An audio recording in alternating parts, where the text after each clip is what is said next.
Welcome back to No Man's Sky, the Chronicles.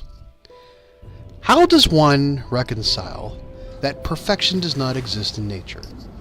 How do we break down preconceived notions about something that we were led to believe was the zenith of existence, something almost ethereal? We see perfection as something we continually have to pursue. The perfect job, the perfect car, the perfect house, the perfect mate, the perfect life.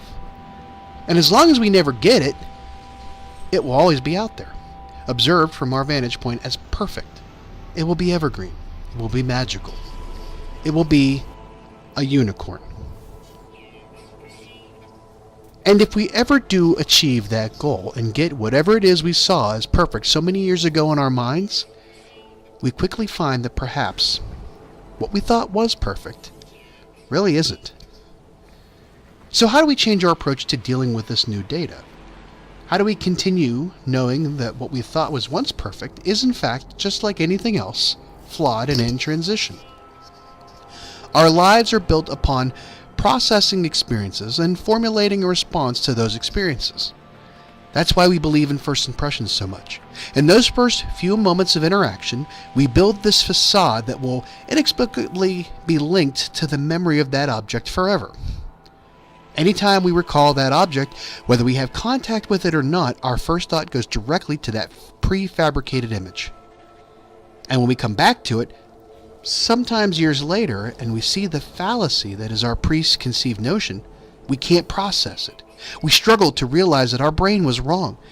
It is not X, but something closely resembling X with other variables interacting with it.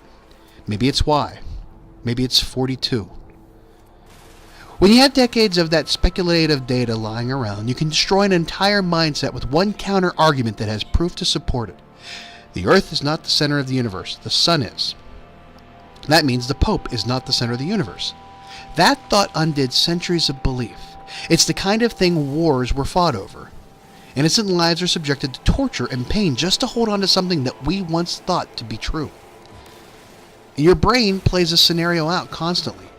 Scientists build their careers on demystifying the process of how minds struggle to accept new data in a place of such rigidity. When you see it with your own eyes, and your mind begins to work backwards, going over all of the data like in that last scene in Usual Suspects, there's something more impressive about it. It becomes grounded in reality. It's almost intoxicating to realize that perfection is not that great. When you see something in this new light, the flaws showing, you actually find that you appreciate it more. You see things that you never saw before, little imperfections that give it a sense of based in reality. It's not mythological. It's not perfection. It's not a unicorn. It's real. It exists. You can touch it. The overall luster is something forged by life and experiences, and while it may look damaged or imperfect, you realize that with all those outside influences, including pressure, the elements, time, and life itself, it never broke. It stood up to any resistance or erosion. Not because it's perfect, but because it's built well. It's tough. It's able to survive.